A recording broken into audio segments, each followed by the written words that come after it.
Amis de la liberté, de la démocratie et de la bonne gouvernance, bonsoir. Bienvenue à ce nouveau rendez-vous de votre émission Le Grand Déballage. Aujourd'hui, nous avons l'honneur et le plaisir de recevoir un jeune premier burkinabé. Il a 39 ans aujourd'hui, il est inventeur, chercheur en informatique, il est basé actuellement au Japon pour le compte d'une entreprise américaine. Il a beaucoup travaillé donc sur les concours de la fonction publique, notamment l'informatisation. Avec lui, nous allons revenir sur un certain nombre d'éléments qui peuvent être utiles au développement du Burkina et du continent africain. Le docteur Wendekuni Moïse Convolbo est avec nous. Docteur, bonsoir. Bonsoir. Bienvenue sur le plateau de l'émission Le Grand Déballage. Comment va le docteur Moïse Convolbo? Il se porte très bien.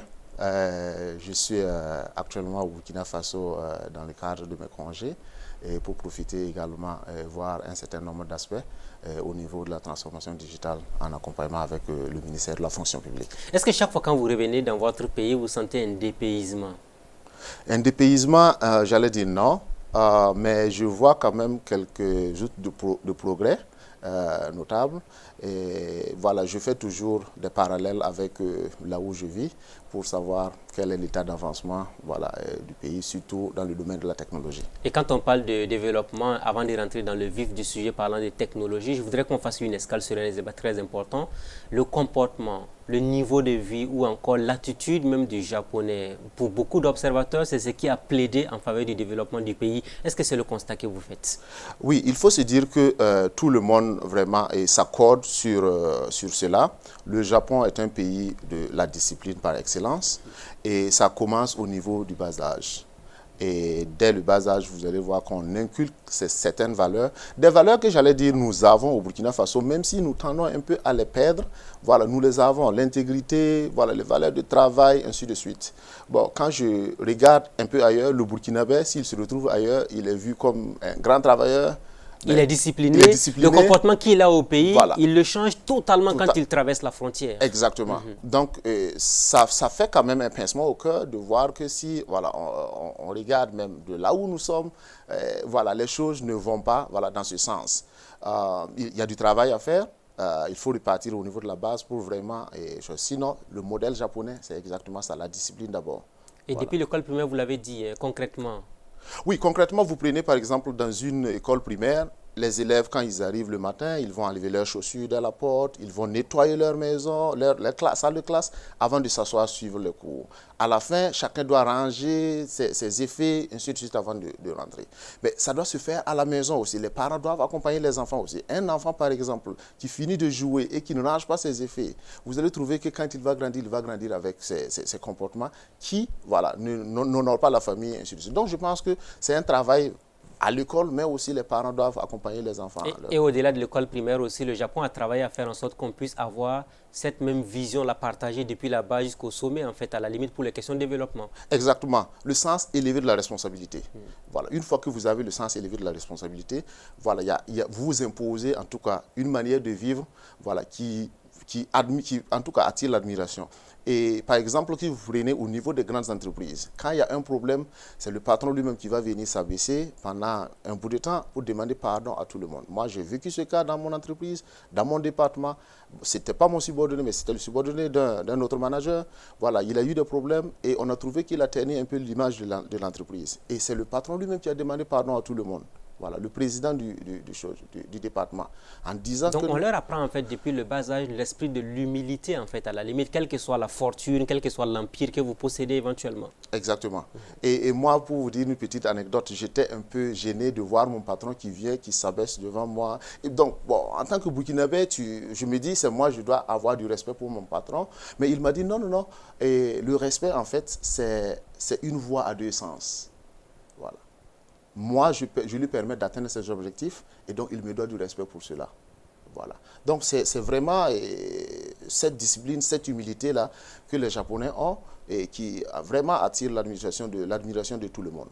Il y a aussi donc un autre élément très important, la question de la vision, parce qu'on a l'impression qu'au Japon, on trace les sillons du développement à travers les objectifs qu'on se fixe à partir du bas âge jusqu'au sommet de l'État éventuellement. C'est exact.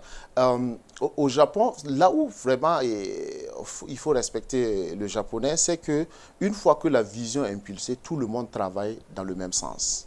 Je prends un exemple, par exemple, ils veulent être, par exemple, le premier pays asiatique à remporter, par exemple, la Coupe du Monde. Et vous allez trouver que la Coupe du Monde de football. De football. Okay. Voilà. Et vous allez trouver que ça se traduit même au niveau de chaque commune. On va trouver un terrain, un petit stade pour que les enfants puissent s'entraîner. Et les samedis, vous allez trouver sur tous les terrains, vous allez trouver des enfants. Parce que chacun se dit, dans 15 ans, voilà, dans 10 ans, moi je vais faire parmi voilà, des Samurai Blues pour aller jouer à la Coupe du Monde. Donc vous voyez, l'objectif, une fois que l'objectif est visé, voilà, tout le monde suit et ça fait vraiment, ça attire vraiment de l'admiration. C'est pareil, ils ont fait pour l'automobile, ils l'ont fait pour l'électronique. Ils sont pratiquement les premiers sur le continent africain aujourd'hui, voilà. Un peu partout dans le monde aussi. Exactement. Oui, en matière d'automobile, ils ont fait la même chose aussi pour l'électronique sans doute. Hein. Ils ont fait la même chose pour l'électronique et aujourd'hui, ils sont en train déjà de penser, d'investir dans la 6G. Alors que la 5G n'est pas encore déployée un peu partout. Voilà, ils se disent que peut-être qu'ils ont perdu la bataille de la 5G, mais ils vont investir sur la 6G. Donc voilà autant de choses et c'est des visions vraiment qui sont vraiment impulsées au très haut niveau et tout le monde suit et ça fait vraiment, et voilà, on sent vraiment que c'est le socle même qui fait le développement, la discipline et puis vraiment tout le monde qui travaille dans le même sens. Alors j'ai présenté au début de l'émission et j'ai dit clairement que vous êtes basé donc au Japon pour le compte d'une entreprise américaine. Souvent on a vu sur le net des Burkinabés qui le disent, 10-5 secondes de retard pour un train au Japon, on s'excuse auprès des passagers. Même en entreprise également, les gens ne sont pas d'accord pour le retard. On a quand même une certaine ponctualité qui fait partie de la marque des fabriques des Japonais visiblement. Très exact aussi. Et en fait, moi, ce qui m'a vraiment marqué dans mon entreprise, la première entreprise dans laquelle j'ai fait mes débuts au Japon, quand vous arrivez par exemple avec quelques minutes de retard, vous devez envoyer un email à tout le monde pour vous excuser parce que vous êtes venu en retard. Voilà. Au début, il y a beaucoup de gens qui pensaient que oui, mais vous vivez comme des robots, ainsi de suite. Mais quand vous analysez, vous allez comprendre que en fait, c'est le respect, voilà, de l'autre. Si vous et moi, nous sommes dans la même catégorie, nous avons le même salaire, voilà, il n'y a pas de raison qu'on nous paie le même salaire à la fin du mois si moi j'ai travaillé 2-3 minutes de moins. Donc, je dois m'excuser auprès de tous ceux qui ont pu faire le travail que j'aurais dû faire pour que l'entreprise ait l'argent pour payer tout le monde. Vous voyez, quand vous avez, en tout cas, ce sentiment-là, voilà, même un petit détail, vous allez vraiment, voilà, vous remettre en cause et puis demander pardon, et ainsi de suite. Donc, et ça crée vraiment, voilà, une synergie au sein même des équipes, au sein de la société. Et vous confirmez aussi pour les retards de 10-5 secondes dans le train et puis on s'excuse auprès des passagers parce que chez nous en Afrique, même 1 heure de retard, on trouve que bon, ce n'est pas grave, on va finir par se rattraper avec le temps. Il y a beaucoup de cas comme ça et ça se trouve dans les réseaux sociaux, on peut regarder et on trouve des agents de la société ferroviaire qui se lèvent, qui demandent pardon aux passagers parce que tout simplement, peut-être le train est arrivé et a fait un décalage de quelques centimètres au niveau de la porte et donc le train est obligé de faire demi-tour de quelques centimètres et donc on s'excuse pour cela. Voilà. 5 minutes de retard, c'est carrément trop. Et là aussi qu'il faut mettre l'accent, c'est quoi? 5 minutes de retard, ça se quantifie au Japon. Quel est l'impact? Parce que le matin, vous ne pouvez pas imaginer combien de millions de personnes utilisent le train pour aller au travail. Donc, si vous multipliez 3 secondes par million, vous allez voir que c'est carrément un impact sur l'économie. Voilà. Ces agents devaient travailler peut-être pour 4 jours ou pour 5 jours, si on calcule. Voilà. Donc, c'est tout ça là qu'on quantifie. Et que voilà, les responsabilités sont situées et ceux qui vraiment reconnaissent les choses vont demander pardon à tout le monde. On trouve que c'est exagéré peut-être en Afrique, mais c'est ce qui leur permet vraiment voilà, d'être vraiment très mutuel. Donc le temps que vous avez passé au Japon vous aura permis de comprendre que pour qu'un pays se développe, il faut la discipline, la rigueur et que tout le monde s'implique et tout le monde soit inscrit dans la même dynamique de développement du pays et la vision. Oui, il le faut. Il le faut d'autant plus que quand vous regardez, par exemple, j'aime toujours dire, il faut s'inspirer de ce qui se passe. Il ne faut pas copier, il faut s'inspirer de ce qui se passe ailleurs, s'inspirer des exemples qui fonctionnent, qui marchent. Voilà. Peut-être que nous avons des variantes à notre niveau, mais quand j'ai parlé, par exemple, des valeurs, je vous ai dit que nous avons toutes les mêmes valeurs. Comment nous allons implémenter cela? Comment nous allons mettre ça en pratique dans le quotidien? C'est ça qui doit faire le chose. Une autre anecdote, c'est quand je suis revenu, j'avais une rencontre et j'étais là et j'ai eu un appel de mon entreprise. Et donc, je devais arriver un peu en retard à la rencontre. 30 minutes avant, j'envoie un message pour dire je vais venir avec 5 minutes de retard. Arrivé, il se trouve que tout le monde n'était pas là. Et on me dit, mais toi, tu es trop japonais. 5 minutes seulement. Ça c'est au Burkina ici. Ça, c'est au Burkina ici. Vous êtes excusé Voilà. et les gens ont trouvé que non. Il y a 5 minutes seulement et tu t'excuses 30 minutes à l'avance. Voilà, ainsi de suite. Mais il le faut. Pour le respect de ceux qui m'attendent, il faut leur prévenir au moins que je vais arriver avec les 5 minutes de retard. Donc, clairement, vous êtes contre ce qu'on appelle l'ère africaine, hein, parce qu'on entend beaucoup. Oui, l'heure africaine, en fait, si vous calculez cela, et ça fait d'énormes pertes. Voilà, peu importe. On ne doit pas toujours quantifier tout en argent, mais il faut toujours se ramener à cela pour pouvoir voir vraiment l'impact. Parce que quand vous parlez seulement de perte de temps, les gens ne voient pas. Mais si vous quantifiez ça en termes monétaires, les gens vont voir vraiment l'impact. Alors, beaucoup de jeunes qui nous regardent se posent la question de savoir comment un Burkinabé a pu avoir donc un contrat aussi important avec une entreprise américaine et basée au Japon, ce qui aurait pu revenir à d'autres compétences du reste du monde. Comment vous avez fait? Comment vous y êtes pris pour arriver à ce niveau-là? D'abord, il faut dire que le monde a changé. Voilà. Et d'habitude, il y a une centaine ou quelques centaines d'années, si vous êtes né, votre monde se retourne à quelque chose de 300 km. Voilà, vous partez à l'école dans un rayon de 300 km. Voilà, souvent même moins. Voilà, souvent même moins. Voilà, fini, voilà. Vous vous mariez, voilà, et puis voilà, malheureusement vous mourrez. Mais aujourd'hui, nous vivons dans un monde qui est un peu plus compétitif, où vraiment, derrière celui qui fait le travail, on se soucie moins d'où il vient, du moment où il peut faire le travail. Voilà. Donc pour moi, je vais dire que c'est carrément voilà, des concours de circonstances. Je suis allé faire des études dans un domaine que je trouvais qu'il y avait de l'avenir. Fort heureusement, c'était le cas. J'ai pu faire des recherches qui étaient vraiment sensées un peu dans le futur et ça m'a beaucoup vraiment permis de jeûner. Moi, l'anecdote pour me retrouver au Japon, c'est sur la base de mes recherches que j'avais publiées que l'entreprise a retrouvé et m'a envoyé une invitation. Ils sont déplacés dans mon université pour m'interviewer, pour me demander comment ils pouvaient exploiter voilà, les résultats que j'avais publiés au niveau de la conférence.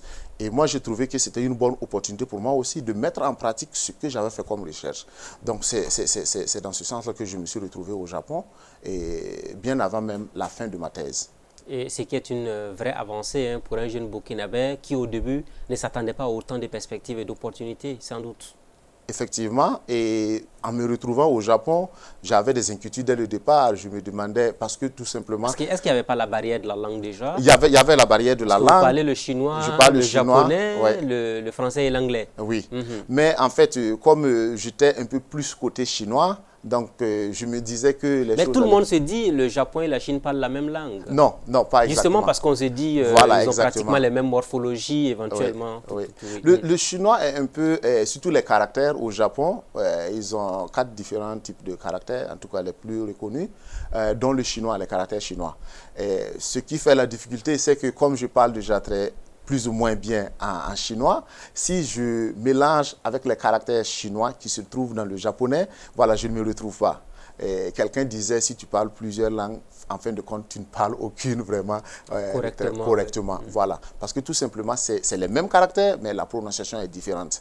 Donc, on finit par vraiment mais faire... on a pu relever ce défi de la barrière linguistique. Oui, on a pu relever ce défi parce que le milieu même voilà, te permet voilà, d'apprendre très rapidement avec les collègues, avec les outils qui sont là, les outils qui sont en ligne, voilà, qu'on utilise. Mais ce qui est important avant de continuer dans le domaine de l'informatique, c'est la question de la valorisation de la langue. Les Chinois le font. Les Japonais aussi n'ont pas renoncé à leur langue, même si on sait que l'anglais est bien développé dans ce pays-là.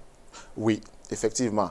Et ce que ces pays asiatiques ont pu faire, c'est quoi? C'est d'aller vers le développement tout en conservant leur culture.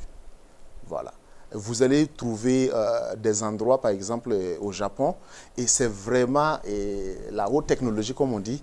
Mais quand vous rentrez, les pratiques, la culture s'y retrouve très visiblement. Que ce soit l'habillement, l'alimentation et autres. Voilà. En parlant de langue, et là aussi, c'est un couac peut-être que l'intelligence artificielle est en train de jouer. Si nous ne faisons pas attention, nos langues vont disparaître plus rapidement. Voilà. Parce que tout simplement, aujourd'hui, par exemple, on apprend à la machine à parler le chinois très bien, le japonais très bien, mais très peu de langues africaines. Le swahili, Swahili peut-être, et puis 2 autres. Deux autres langues, je ne me retrouve pas. Donc, vous travaillez à ce que la machine puisse parler le moré, le djoula ou le fulfulde éventuellement? Oui, nous avons une équipe qui travaille actuellement là-dessus. Parce que nous sommes en train d'embarquer vraiment dans une transformation digitale sans penser aux utilisateurs finaux. Voilà. Si tout est vraiment en français ou vraiment autre chose, imaginez ceux qui sont dans les villages reculés. Alors que quand on lit, par exemple, dans le projet de société, par exemple, qui a fait l'objet de la reconduction du président du Faso, il a parlé vraiment de démocratiser voilà, la technologie. Alors, comment cela va se faire? Quelqu'un qui se trouve voilà, dans une région reculée, qui ne parle pas vraiment, et, voilà, qui ne peut pas utiliser peut-être l'outil de la manière dont nous l'utilisons, on doit trouver en fait des éléments dans son terroir pour lui permettre voilà, d'avoir accès aux services publics sans se déplacer. Parce que les Chinois ou les Japonais, malgré l'anglais, ils ont tenu à ce que leur langue locale soit véritablement donc impliquée dans la transformation digitale. Exactement. Il faut que l'Afrique aille dans la même dynamique. Il faut que l'Afrique aille dans la même dynamique, oui. Parce que tant que nous ne le faisons pas, nos langues là vont souffrir. Le brevet, par exemple, dont vous parlez dès le départ, il a été écrit en japonais. Il y a la traduction en anglais, on a soumis aux États-Unis, on est obligé de soumettre en anglais, mais au Japon, on priorise le japonais. J'aimerais voir, par exemple, qu'au Burkina, qu'on trouve en tout cas une fenêtre pour amener voilà, des documents en moré ou en dioula ou en, voilà, en chose. Alors, ce brevet, justement, on en parle parce que vous en êtes le porteur, l'inventeur, on pourrait le dire ainsi. Comment vous est venue l'idée justement de lancer ce brevet-là? Comment les péripéties dans lesquelles vous avez finalement créé ce brevet-là? Oui, j'avais la charge des données clients de l'entreprise, ce qui me mettait déjà dans une position de disposer d'une certaine quantité de données qui me permettait voilà, de faire les analyses, ainsi de suite. Donc, en 2018, je travaillais sur un projet et je voulais me démarquer un peu de la manière traditionnelle dont on faisait les prédictions. Donc, suite à... On m'a invité pour une conférence aux États-Unis et j'avais un modèle et j'ai expliqué comment on pouvait... à travers les données, comprendre le comportement de celui qui se trouve derrière l'écran. Et ça a vraiment émerveillé beaucoup de gens. Et je me suis dit, il faut protéger l'idée avant que vraiment ça ne soit truc. Et Dieu bien faisant les choses, voilà, j'ai commencé à faire les différentes analyses. Et ce qui m'a aidé en plus, c'est que quand j'ai été recruté au Japon comme manager, on devait me donner des équipes immédiatement. Bon, tu ne parles pas la langue, tu ne comprends pas la culture de l'entreprise. Donc si tu prends une équipe, c'est compliqué. Donc j'ai demandé à ce qu'on me laisse être un indépendant. Un indépendant, ça veut dire je n'ai pas un supérieur hiérarchique qui me dit ce que je dois faire, parce que à la base, je suis universitaire, je peux faire des recherches à titre individuel. Donc on me l'a accordé. C'est ce qui a permis que j'ai oublié d'avancer très rapidement. Et voilà, ça aboutit à ce brevet. Alors, le brevet, justement, quelle est sa valeur ajoutée pour le changement, pour le développement éventuellement que l'on peut avoir dans un pays comme le Burkina éventuellement? Pour le Burkina, c'est en train de venir. Pour l'Afrique, de manière générale, le commerce électronique est en train de se développer. Tout aspect qui a trait au comportement humain, si on peut avoir les différentes étapes, on peut utiliser le brevet pour faire des votre brevet, est-ce que quand un client rentre dans une boutique ou dans un supermarché, le brevet peut permettre de savoir quelle sera son attitude, son comportement? Est-ce qu'il va acheter ou il ne va pas acheter avant de sortir? Exactement, c'est ce que le brevet fait. L'une des applications, j'allais dire. L'analogie, c'est quand si vous, par exemple, devant un supermarché, vous déposez de l'encre à la porte et supposez que chaque client qui rentre a les différentes tailles de chaussures, une fois qu'il rentre, il laisse des empreintes. On sait dans quel rayon ils sont passés. On sait, par exemple, s'ils se sont arrêtés à un certain niveau, peut-être l'encre sera un peu plus enfoncée. On peut savoir combien de temps ils ont passé. Et à la fin, s'ils ressortent, par exemple, par la caisse, on peut savoir. Et s'ils ressortent aussi par la porte arrière sans payer, on peut savoir. Donc, en collectant ces données, on est capable de savoir qui a le comportement qui est plus proche de celui qui achète et qui a le comportement de celui qui est venu juste pour voir les produits. Est-ce qu'il n'y a pas de conflit de compétences entre ce brevet et puis les caméras de surveillance? On a l'impression que c'est pratiquement le même boulot. Non, les caméras de surveillance ne vous disent pas qui va acheter ou qui ne va pas acheter. Les caméras de surveillance, ça représente l'encre que je dépose à la porte. Ça permet de collecter les données. Voilà. Maintenant, il faut ajouter un peu de l'intelligence artificielle, surtout pour les caméras, pour reconnaître par exemple les faces, reconnaître les objets et qui bougent à l'intérieur. Une fois que vous avez cela, il faut encore analyser maintenant sur la base des objectifs dont vous avez. Voilà, donc les caméras, je catégorise ça dans le... les données. Il faut qu'on soit pragmatique, hein, pour que ceux qui nous regardent sur Burkina Info soient édifiés vraiment. Quelqu'un qui doit rentrer dans un supermarché, votre brevet permet de savoir si la personne va acheter ou pas. On a l'impression en Afrique qu'on parlerait de magie en ce moment finalement. Comment arriver à définir déjà le comportement de l'être humain avant qu'il ne pose l'acte justement qui va suivre. Ce que j'ai fait au niveau de l'intelligence artificielle en relation avec le comportement humain m'a permis de savoir que l'être humain, c'est l'être le plus prédictible possible. Voilà, beaucoup de gens comprendront cela. Une fois que vous avez des éléments qui vous permettent de savoir pourquoi quelqu'un a acheté, vous essayez de voir quels sont les comportements qui se rapprochent à cela. Et dans l'intelligence artificielle, quand je donne les cours, au début, en l'initiation, l'algorithme le plus simple pour expliquer, c'est qui se ressemble, s'assemble. Voilà. Donc, si vous arrivez à voir des gens qui ont le même comportement, c'est qu'ils ont les mêmes objectifs. En tout cas, ils veulent atteindre aux mêmes objectifs. Donc, c'est sur cette base-là. Maintenant, derrière, il y a des calculs. Et voilà, il y a des tonnes de données qu'on utilise pour pouvoir le faire. Et c'est déjà utilisé dans beaucoup d'entreprises. Ailleurs dans le monde. Hein. Ailleurs dans le monde. Et toutes ces entreprises payent le brevet avec vous? Là où j'étais. Oui. Ah oui, parce que je travaille dans une entreprise. Et si je fais un brevet et que je ne partage pas les droits avec l'entreprise, c'est un problème parce que voilà, l'entreprise n'a pas le droit d'utiliser. Voilà, donc au Japon, par exemple, quand vous êtes dans une entreprise, vous êtes obligé de partager le droit avec l'entreprise qui se charge. Voilà. Mais au-delà même de ces trucs, cet aspect monétaire-là, il faut voir les aspects de négociation. Vous avez une technologie dont moi j'ai besoin, moi j'ai des technologies peut-être que vous avez besoin, on utilise ça pour faire des trucs. Mais dans le domaine, par exemple, du commerce, ça fait plus de 600 milliards de dollars américains. C'est un marché de 600 milliards de dollars américains, donc c'est un gros marché.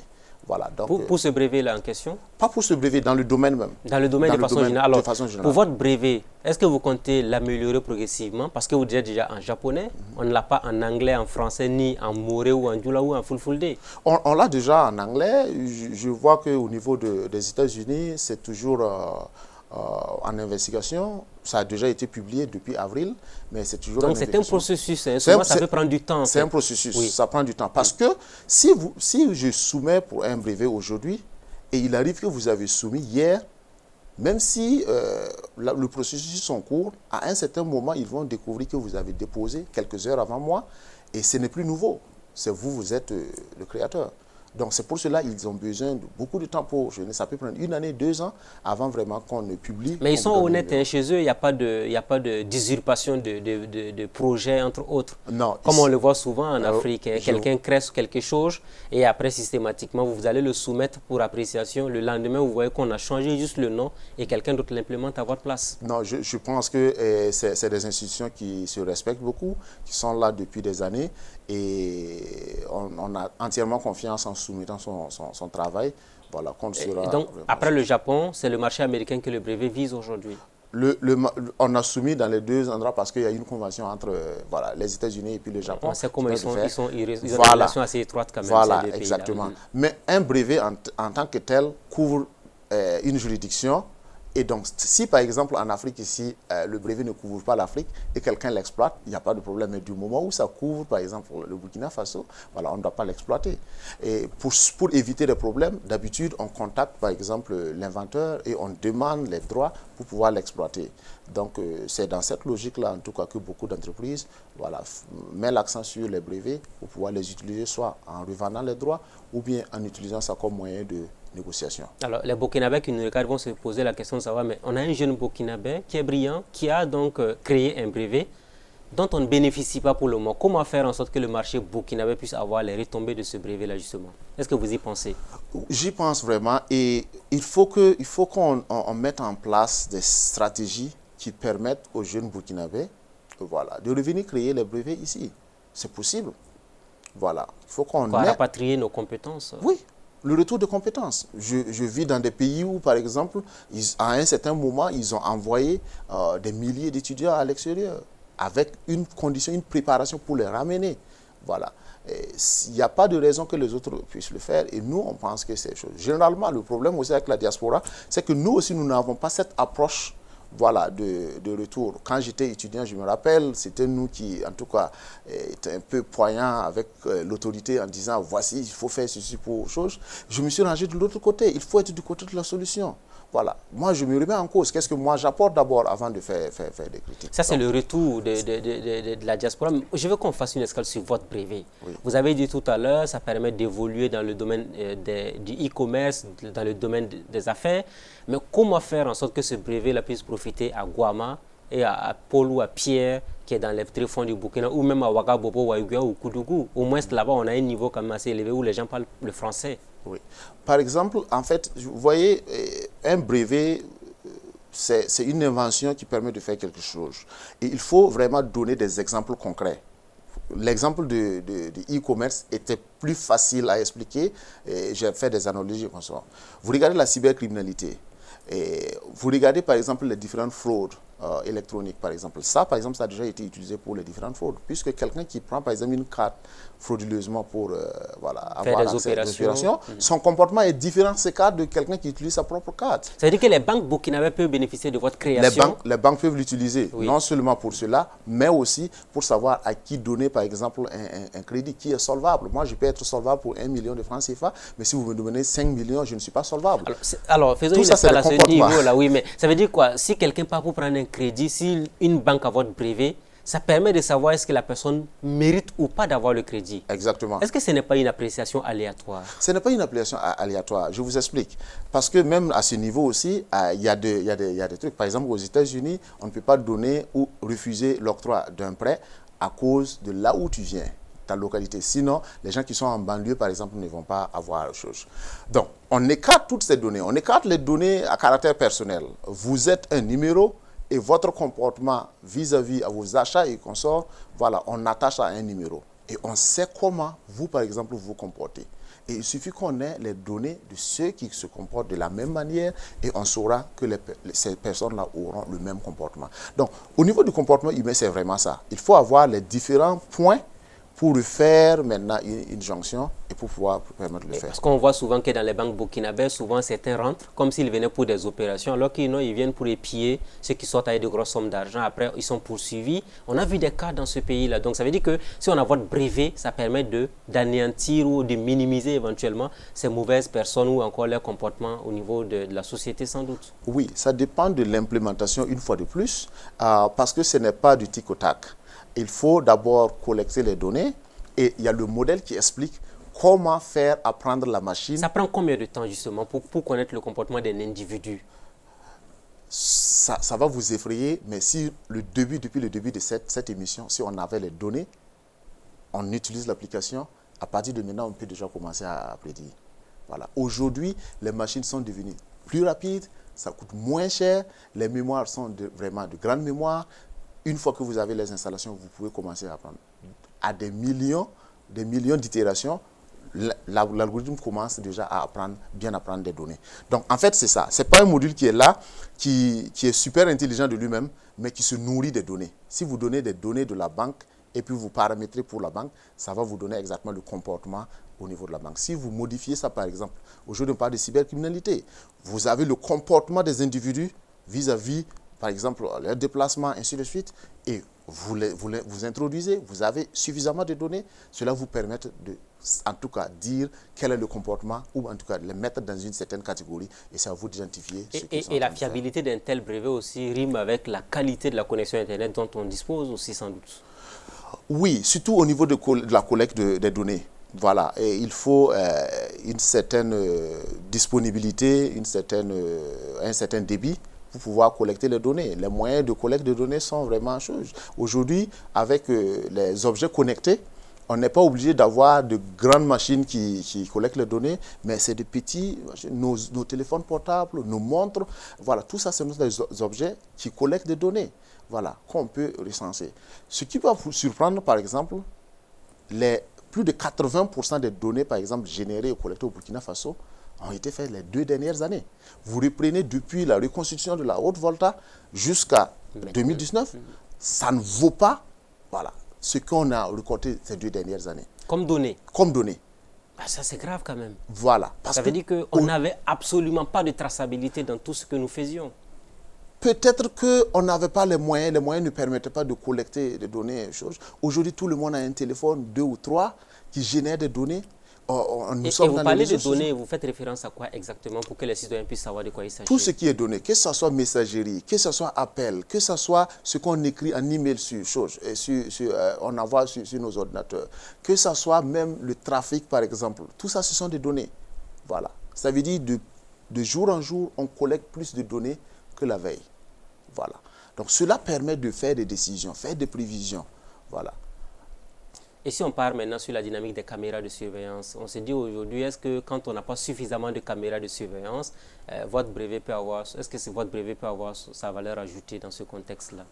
Pour collecter les données, on n'a pas besoin de caméras de surveillance. Voilà. Les caméras de surveillance rentrent dans une certaine catégorie. Si vous êtes par exemple dans une boutique physique, peut-être les caméras de surveillance peuvent aider à collecter les données.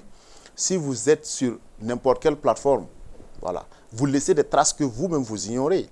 Voilà, on collecte des traces sur votre comportement sur les plateformes. Voilà, ces traces sont souvent présentées sous forme de log qu'on enregistre. Voilà, personne ne parle regarder spécialement pour ça, mais quand on veut faire des analyses, on les utilise et on peut savoir c'est quelle personne qui est rentrée à tel endroit, ainsi de suite. Et donc c'est avec cela qu'on travaille. Mais aujourd'hui aussi, comme il y a l'histoire de la sécurité, voilà, la protection, les vols à main armée, le grand banditisme, la protection et tout ça. Voilà, oui. Donc il faut vraiment avoir suffisamment de données. Le CEO de Google disait que le problème, ce n'est pas seulement de penser à l'analyse des données, mais il faut d'abord les collecter. Il faut savoir. Et pour collecter, il faut commencer le plus tôt possible. Voilà. Un peu partout, il y a différentes tendances. En Chine, par exemple, on parle de la surveillance totale. Surveillance totale, ça veut dire quoi? On arrive à faire de la traçabilité du comportement de tout le monde dans la société. Exactement. Tous les Chinois sont suivis. Et tous sont suivis. Et de surcroît, vous avez une notation digitale qui affecte le non digital. Mais les Chinois s'adhèrent à cela, c'est une politique du gouvernement, les Chinois s'adhèrent vraiment à cela et on pense que c'est inimaginable dans d'autres endroits, mais on remarque aussi que dans n'importe quelle ville où il y a des caméras de surveillance, c'est une manière de suivre les gens. Le taux de criminalité descend aussi. Ok, on a vu en Europe un peu à la faveur de l'avènement de la Covid-19 ou du coronavirus, les gens ont commencé à dire on veut faire de la traçabilité. Ça veut dire que désormais on peut suivre toutes les personnes malades. Quand la personne arrive même dans un endroit où elle est porteur du virus, ça change totalement les données. Oui. Il y en a qui ont parlé même des droits de l'homme, des droits du citoyen et tout ça. Vous avez suivi un peu cette actualité-là. Exactement. Et je suis dans un groupe de travail qui réfléchit, par exemple, par rapport à cela. En Corée, cela s'explique très, très rapidement. Ils avaient carrément un tableau de bord qui permettait de voir si vous avez été à côté de quelqu'un qui a été... Même dans un groupe, là, quand quelqu'un a la maladie systématique, voilà, on réfère... On réfère aux choses. Mais il y a quelque chose, tout ce qu'on dit là, il y a quelque chose qu'il faut, la déontologie au niveau de la gestion des données. Voilà. Tant qu'on n'a pas mis l'accent sur ça, et ceux qui ont le pouvoir des données, c'est des armes, pour être honnête, à vraiment dire les choses de manière crue. Il y en a qui disent qu'on utilise les données en Afrique contre ceux qui s'opposent au pouvoir. Il y en a qui disent qu'on politise même les données et autres. Ça veut dire qu'en vous écoutant attentivement, ces données doivent être utiles pour la sécurité des biens et des personnes. Exactement. Là, tant qu'on n'a pas cette déontologie, les dérives peuvent arriver. Voilà. Si on vous a confié, par exemple, les données, par exemple, à caractère personnel d'une entreprise, d'une société, du pays, vous devez faire attention. Voilà, vous devez faire attention. Au niveau des journalistes, je sais que vous avez une certaine déontologie qui vous permet de traiter l'information d'une certaine manière pour ne pas embraser, par exemple, une région ou un pays en donnant une information qui n'est pas juste. Donc, chez nous aussi, il y a cet aspect-là. Vous avez parlé du groupe de travail, justement. Oui. On en reparle. Nous sommes entre, par exemple, chez nous, nous faisons la prédiction, par exemple, au niveau sanitaire. Si un patient vient, on doit pouvoir prédire, on doit utiliser la machine selon les symptômes qu'on a donnés pour savoir c'est quelle maladie exactement. Et la machine le fait de manière très, très impeccable, comparée peut-être à beaucoup de... Est-ce que la machine n'est pas en train de remplacer l'homme finalement? C'est ce débat aussi avec l'intelligence artificielle. Ce débat oui. Mais pour clore sur cette partie des choses du groupe de travail dont je dis, mais on nous a demandé de signer des choses, de faire des déclarations, de vraiment prêter serment. Parce que sur l'honneur. Sur l'honneur, vous êtes en train de faire des modèles qui impactent la vie de l'homme. Donc, vous devez vraiment jurer sur l'honneur que vous allez faire un travail impeccable. Aujourd'hui, que ce soit dans les rues et consorts, la plupart des accidents, c'est maintenant électronique, ce n'est pas à chose. Voilà, c'est de l'électronique qui circule. Voilà. Donc, pour revenir par rapport au fait que la machine est en train de remplacer la machine est en train de remplacer éventuellement vous parlez de questions de santé. Oui. Si c'est la machine qui va finalement diagnostiquer le mal jusqu'à ce qu'on puisse prédire comment vous allez devenir demain et autres, ça va être assez compliqué. Non, ça ne remplace pas. Et jusqu'aujourd'hui, la meilleure combinaison a été toujours l'intelligence artificielle plus l'homme. Je prends par exemple un cas qu'on a vécu aux États-Unis. Nous sommes arrivés, il y a une jeune entreprise qui nous a montré comment, par exemple, une personne vivant avec un handicap qui ne peut pas se déplacer peut rester s'asseoir dans le restaurant et commander tous les robots à partir de son imagination. Son imagination. Il imagine là où il veut que le robot parte déposer le plat et le robot part déposer le plat exactement à ce niveau. Donc vous voyez, au lieu de parler de remplacer l'homme, vous voyez, on donne la possibilité à d'autres personnes d'être utiles à la société. On ne le remplace pas, mais on le robotise. Si vous êtes assis, vous imaginez le robot faire le travail à votre place, vous devenez comme le robot finalement. Non, mais l'homme s'est toujours adapté à l'évolution, à l'évolution des choses. La technologie a toujours poussé l'homme à changer de trucs. Je prends l'exemple simple. On avait des télécentres ici. Aujourd'hui, avec les réseaux sociaux, avec les messageries, voilà, ça n'existe plus. Mais ceux qui sont trucs ne sont pas en train de courir au niveau de la rue. Ils ont d'autres choses à faire. Alors, vous avez parlé d'intelligence artificielle aussi. Un pays comme le Burkina Faso, comment on peut s'en servir? Je prends l'exemple des accidents, des gens qui brûlent le feu tricolore. Est-ce que si on avait vraiment développé l'intelligence artificielle à ce niveau, les infractions, on n'allait pas avoir des policiers dans la rue tous les jours pour arrêter des gens. Les gens n'allaient pas cogner des lampadaires pour disparaître dans la nature. On allait pouvoir les tracer, les suivre jusqu'à aller les attraper chez eux à domicile.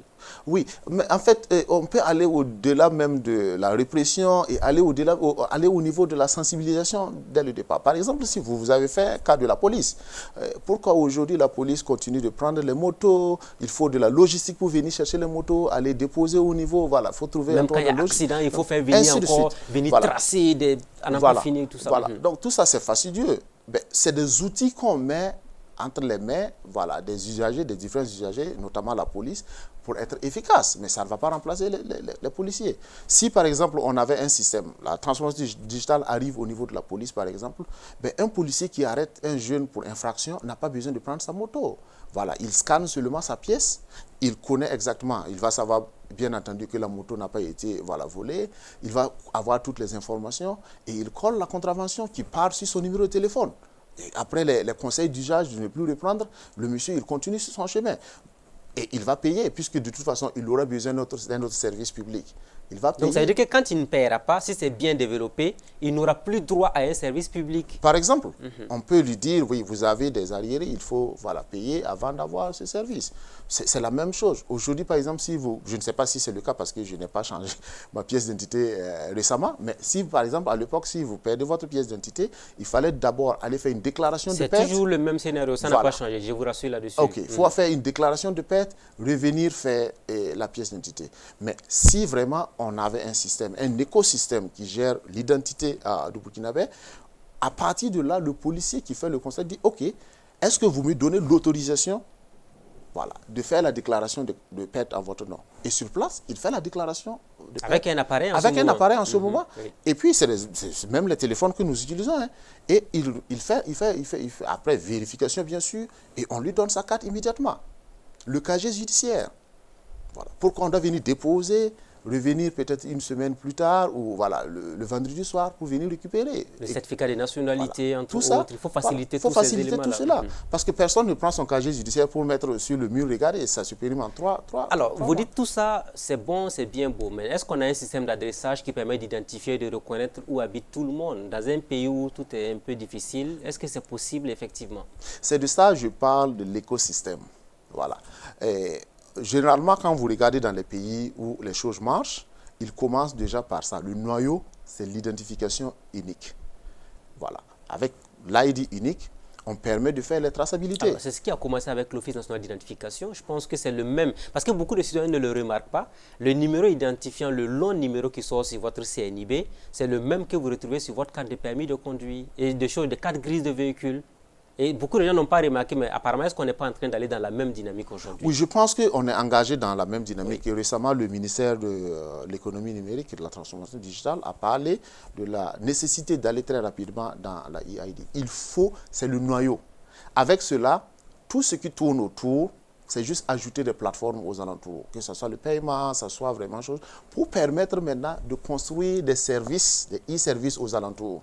Bon, mais je remarque souvent aussi qu'il y a chevauchement entre les deux. On peut commencer les e-services et on n'a pas le noyau, alors qu'il fallait mettre l'accent sur le noyau, avancer très rapidement là-dessus et puis vraiment construire le truc. Je prends l'exemple sur l'Estonie, voilà, qui est leader dans ce domaine, où pratiquement il n'y a que 2 choses seulement que tu ne peux pas faire sans se présenter. Voilà, c'est le divorce et puis c'est acheter un appartement. Tout le reste, voilà. Voilà. Pas besoin de présence physique. Oui. À partir du téléphone, tout est réglé. Chez nous-mêmes, vous avez remarqué la limitation des vitesses. On a du mal à contrôler souvent. Vous voyez des équipes qui sortent avec de ces caméras là pour vérifier, voir est-ce que vous avez dépassé la vitesse requise. Alors que normalement, si c'était bien organisé, on n'avait pas besoin d'avoir des éléments sur le terrain. Oui, je pense que nous allons arriver. On est rentré un peu en retard, mais en tout cas, il y a de bonnes visions quand on regarde, ou en tout cas au niveau leadership du pays, comment les choses vont. Il y a des choses. Maintenant, nous devons accompagner ça avec des plans d'action et expliquer voilà, la démarche. Parce que ce ne sont pas des choses vraiment faciles. Voilà. Avoir par exemple un data center qui fonctionne bien, qui est opérationnel, voilà, qui ne tombe pas, qui ne perd pas de données, ce n'est pas une chose facile. Alors chez nous aussi on a un problème de confiance, hein. On entend déjà les étudiants qui donnent de la voix, qui disent on veut corriger les copies par l'ordinateur, ils n'ont pas confiance, ils pensent que ça ne va pas marcher. Vous qui êtes docteur en informatique, est-ce que vous pensez que c'est possible? C'est possible et je pense que la machine fait moins d'erreurs que l'homme. Que l'individu. Voilà, que l'individu. Donc, une fois que la machine est bien programmée, une fois que la machine arrive à faire quelque chose correctement, la machine ne va pas changer d'avis, voilà, pour faire la chose d'une autre manière. Il faut une démarche d'explication. Il faut une démarche d'explication parce qu'aujourd'hui, ça se fait ailleurs sans problème. Moi, souvent, quand je regarde, par exemple, les questions dont on pose ici en Afrique, ce ne sont pas des questions de nature à nous faire avancer. On parle de sécurité, on va dire, oh, il ne faut pas mettre les données sur le cloud parce que voilà, ce n'est pas sécurisé et qu'on sort. Alors que plus de 90% des entreprises utilisent le cloud. Comment ils font? Voilà. À un certain moment, il faut qu'on s'asseye et qu'on dise, le monde est en train d'évoluer vers un truc. Qu'est-ce que nous pouvons faire pour sécuriser nos données? On parle de territorialité des données. Ah, une fois que les données sont au Burkina Faso, les données sont sécurisées. Alors que non, je veux que les données soient au Burkina Faso parce que nous avons des éléments pour sécuriser nos données. Voilà. L'Estonie, par exemple, dont je prends l'exemple, l'Estonie part mettre ces données au niveau du Luxembourg en créant quelque chose qui n'a jamais existé, des bases de données et d'ambassades. Ils se sont dit, est-ce qu'on peut avoir, ce n'est pas la convention de Vienne, mais c'est une autre convention qui permet, par exemple, à un territoire de conserver les données, voilà, de nos données, voilà, sans vraiment rentrer regarder à l'intérieur. Alors là, on parlera de confidentialité, on est en train de vendre le pays, on ne sait jamais. Voilà. Récemment, vous avez suivi les écoutes téléphoniques qui ont commencé à ébranler un peu la diplomatie mondiale. Voilà. Ça c'est par exemple, bon, malheureusement, et là où il y a l'hommerie, comme on dit, et les outils qui sont là permettent aux bonnes personnes d'agir, mais il ne faut pas qu'on oublie que voilà, il y a d'autres personnes qui veulent tirer profit. Alors, continuons toujours dans la dynamique. Vous avez dit quelque chose d'assez intéressant, casier judiciaire, CNIB, passeport et autres. On n'a pas besoin forcément de se déplacer, pourvu qu'on puisse avoir un bon système informatique qui va marcher. Est-ce qu'on peut aussi penser à délivrer même les diplômes des élèves, que ce soit le BPC, le baccalauréat, la licence, le master, entre autres, sans forcément qu'il y ait des déplacements d'individus par rapport avec un bon système informatique? Et il le faut, d'autant plus que la vérification ou du moins la conservation même de ces documents peuvent poser problème. Dieu bien faisant les choses, nous n'avons pas beaucoup de catastrophes naturelles, mais imaginez des pays... On en a perdu récément, voilà. L'Assemblée nationale qui a été incendiée, voilà. Vous avez les inondations de 2009 qu'on a connues aussi. Ouais. Beaucoup de choses sont parties avec ces événements-là. Voilà. Alors qu'il y a des choses qui sont vraiment très sensibles. Ça peut être le foncier, ça peut être le diplôme dont vous parlez, ainsi de suite. Mais je pense qu'au Burkina, il y a quand même voilà, de l'archivage qui est fait. Les archivistes burkinabés se plaignent parce qu'ils n'ont pas les moyens suffisants pour faire les choses. Oui, il y a un début. Comme je l'ai dit, en toute chose, il faut aller avec les moyens, il faut mettre les moyens, il faut montrer l'importance de la chose. Est-ce que vous avez été choqué de voir, par exemple, comme un lycée, comme le Philippe Zenda Kabore, qui a perdu toutes ses données par le truchement d'une manifestation scolaire? Oui, mais tout le monde... Vous vous êtes dit, mais ce n'est pas possible à ce 21e siècle qu'on en arrive à une telle extrémité. Oui, en même temps, ça interpelle. Comme je l'ai dit, bon, la vision peut être là, et on est carrément au début de la chose. Moi, je me projette, en tout cas avec beaucoup d'optimisme, par exemple, sur le Burkina Faso, dans la manière dont nous allons conduire la transformation digitale. Pour le moment, ce n'est pas parfait. Voilà, et on peut essayer de comprendre, on peut essayer de s'indigner quand on se compare avec ce qui se passe à l'extérieur, et ainsi de suite. Mais si on revient sur la base, si on met la compétence, si tout le monde vraiment s'y met, voilà, dans un esprit vraiment d'aider, je pense que ces choses-là, on peut les jouer. Une fois qu'on le fait pour les Zenda, on le met pour toutes les écoles en un rien de temps. Et on va penser que non, on a développé le Burkina Faso en 2 jours. Ce n'est pas ça. C'est qu'un travail de fond a été fait et qu'on a eu en tout cas un plan d'action qui nous permet, voilà, de faire d'économie d'échelle en faisant le tout. C'est une question de volonté politique, tout simplement, on pourrait le dire ainsi. Je veux vous entendre à l'échelle d'un individu, puisque cette émission peut servir de cadre de sensibilisation. Comment préserver vos diplômes, vos documents les plus importants à travers la compilation des données pour éviter éventuellement qu'un incendie vienne ravager tout? On a vu des familles qui ont pratiquement tout perdu parce qu'il y a eu un incendie banal qui s'est produit dans la famille. Oui, exactement. Il faut toujours digitaliser et puis ne pas garder dans un même endroit. Voilà, c'est ce qui est recommandé. Moi, je n'ai pas peur d'aller sécuriser mes données quelque part du moment où j'ai le contrôle. Je sais comment j'ai sécurisé mes données, oui. Mais il faut le faire. Parce que le jour où vous aurez besoin de cela, le plus souvent, c'est juste après quand il y a un malheur qui frappe. Je veux qu'on ouvre à présent un gros chapitre qui vous concerne, qui concerne l'avenir du Burkina, le e-concours au pays des hommes intègres. Vous êtes l'un des architectes de cette innovation. Au début, c'était la catastrophe. On a envie de dire, les gens se sont plaints. On dit, à partir de cet instant-là, c'est la porte ouverte à toutes les fraudes. Quelles sont les garanties que vous donnez à ceux qui nous regardent pour dire que le e-concours, c'est la solution la plus simple, mais la plus fiable que le Burkina ait jamais connu pour faire donner les mêmes chances à tous les citoyens sans exception? Ça serait un peu biaisé de le dire comme ainsi, mais je peux vous expliquer un peu l'idée qui était derrière. Bon, le département en charge de la fonction publique, à travers son premier responsable, le ministre Séni Ouedraogo, il a eu cette clairvoyance de faire contribuer la diaspora, et moi j'ai eu cet honneur-là aussi de faire partie de l'équipe qui devait réfléchir sur les réformes qu'il avait. Alors, e-concours, ça se passait, il y avait un début de dépôt des dossiers à lire, ainsi de suite. Donc, on devait, en tout cas, la vision qu'il a donnée, c'est de faire en sorte que nous allégeons les candidats. Voilà. Il était clair là-dessus. Alléger la souffrance des candidats. Parce qu'on les voyait souvent faire des queues à n'en pas finir. Exactement. Et la composition en ligne, qui était une première, est venue de cette vision-là. Il voulait aussi qu'on soit irréprochable en matière d'égalité de chance. Voilà. Bon, c'est une vision, c'est un premier responsable qui donne une vision. Il nous appartenait de faire maintenant la feuille de route, les plans d'action, voilà, avant de choisir. Chose qui a été faite et qui a eu vraiment une chose. Je peux expliquer de manière ramassée sur chaque partie comment nous avons fait. Allez-y, on vous écoute. Réduire par exemple la souffrance des candidats. Il fallait une plateforme qui permettait aux candidats de fournir le minimum d'informations possibles. Par exemple, je prends par exemple les agents de la fonction publique, les professionnels. Voilà. Il est inconcevable que l'administration ait déjà leurs données, parce qu'ils sont fonctionnaires, et qu'on leur demande encore numéro matricule, nom, prénom, ainsi de suite. Simple exemple. Donc, à partir de cette année, ils ont juste fourni, par exemple, leur numéro matricule. Et pour vérifier, on a demandé d'autres informations, juste pour vérifier, parce que moi, je peux connaître le numéro matricule de quelqu'un et puis faire usurpation. Et donc, on a demandé juste 2 informations. Et à partir de cela, ils ont créé leur compte sans fournir les autres informations. Parce qu'on avait leur date de naissance et ainsi de suite. Ça, par exemple, ça réduisait quelque chose de 2 à 3 minutes selon l'utilisateur. Égalité de chance. Faisons en sorte que, dans le système, voilà, on permet à n'importe qui a le minimum, voilà, d'utilisation de l'outil informatique de composer en ligne. Et là aussi, on a eu pas mal de problèmes, de suggestions données par certaines personnes qu'on a pu vraiment gêner. Par exemple, pour manque d'infrastructures, voilà, il y a 2 équipes qui passaient, l'une qui passe après l'autre, et les gens ont dit non, mais si vous faites comme ça, est-ce que la première équipe n'a pas passé l'information à la deuxième équipe? Alors que ceux qui sont rentrés ont vu que, par exemple, au niveau des questions, il y a des mécanismes qui permettent, par exemple, de réordonner les questions de sorte à ce que vous-même qui rentrez, ce n'est pas la même chose que ce que vous avez vu. L'ordre n'est pas la même chose, l'emplacement des bonnes réponses n'est pas la même chose, ainsi de suite. Il y a une marge très étroite de se tromper là-dessus, en fait, à la limite, quand à la on limite, écoute, oui. Voilà. Et on a ajouté d'autres éléments que peut-être à cause de choses. Nous, on a ajouté un module d'intelligence artificielle qui permet de sélectionner le sujet.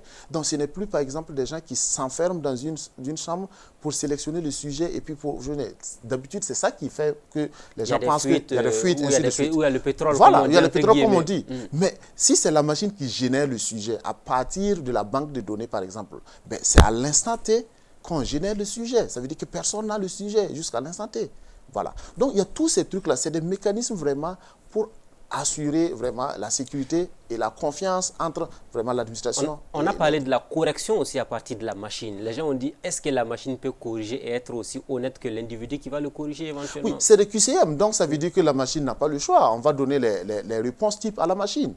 Donc, si vous avez coché au bon endroit, et la machine ne va pas vraiment corriger pour Paul et puis ne pas corriger pour Pierre. Voilà. Donc, à ce niveau aussi, nous pensons qu'on a beaucoup mis l'accent sur chose, voilà, sur l'égalité des chances. La machine ne sait pas c'est la copie de qui. La machine ne voit que des numéros. Voilà. Et donc, sur cette base, à la fin, et on a la preuve qui est votre copie que vous avez corrigée. On a la preuve de ce que la machine a décodé et on a la copie avec les bonnes réponses. Côte à côte. Donc, si vous venez, M. Ouedraogo, vous dites, vous voulez voir votre copie, ainsi de suite, on vous montre votre copie et vous pouvez regarder sur chaque ligne comment les choses ont été corrigées. Donc, je pense que... C'est une révolution qu'il faut saluer pour vous. Il ne faut pas voir le côté négatif de la chose parce que quand même, ça a dû changer énormément de choses par rapport à ce qu'on avait comme perception des concours de la fonction publique au Burkina. Oui, ça a changé beaucoup de choses et ce n'est pas seulement pour nous parce que moi, aujourd'hui, ce que je célèbre, ce n'est plus le fait qu'on ait contribué à cela, mais le fait que les agents, les informaticiens du ministère aient déjà pris la main et ils font d'autres merveilles qui sont en train d'arriver. Nous, on a vu par exemple pour les retraités, pour la CARFO aujourd'hui, où oui. Vous avez la possibilité donc de vous faire enseigner, de suivre comment évolue votre pension de retraite et tout ça. Voilà. Et ça fait partie aussi de la vision du premier responsable qui ne voulait pas que, voilà, on ne s'embrasse pas vraiment entre nous sur ce qu'on doit faire ensemble et ce qui doit être évolutif. Alors, je vais comprendre une chose. Ça veut dire que vous êtes venu avec l'innovation et après vous avez formé les techniciens du ministère pour qu'ils perpétuent le projet alors? J'allais dire qu'on a travaillé ensemble. Okay. Voilà, on a travaillé ensemble. Et aujourd'hui, sincèrement, si les agents de la fonction publique, les agents, les informaticiens reviennent vers moi, et peut-être en tant que grand frère, quand je regarde ce qu'ils ont déjà fait, ben, c'est vraiment quelque chose de formidable. Donc, je n'ai même pas beaucoup de choses à faire à ce niveau parce que la continuité est déjà assurée. Et moi, c'est ce qui fait ma satisfaction morale. Alors, un autre élément très important, c'est qu'on est dans la dynamique de la fin des fonctionnaires fictifs au Burkina Faso. Avec le temps, on ne pourra plus avoir de fonctionnaires fictifs. Quelqu'un qui est même décédé, souvent, on a vu de par le passé, des gens décédés et on continue de verser les salaires tout simplement et tout ça. Dans la sous-région, nous avons remarqué qu'il y a des pays qui, ce n'est pas seulement au Burkina Faso, en tout cas, il y a des pays qui ont des difficultés à gérer les agents, les carrières des agents. Nous sommes dans cette dynamique et le premier responsable, si vous vous rappelez, il avait dit à l'époque qu'il est inconcevable, par exemple, que quelqu'un qui demande son acte puisse faire 27 jours sans avoir l'acte. Donc, il a traduit ça en vision qu'il faut qu'on finisse de traiter les actes, voilà, dans un délai vraiment très court. On parlait d'une semaine au maximum. Voilà, donc ça, nous devons reprendre cela et faire une feuille de route, un plan d'action qui va permettre au système de répondre. Voilà. Mais nous avons aussi des procédures. Généralement, on ne fait pas une transformation digitale sans faire la simplification des procédures. Voilà.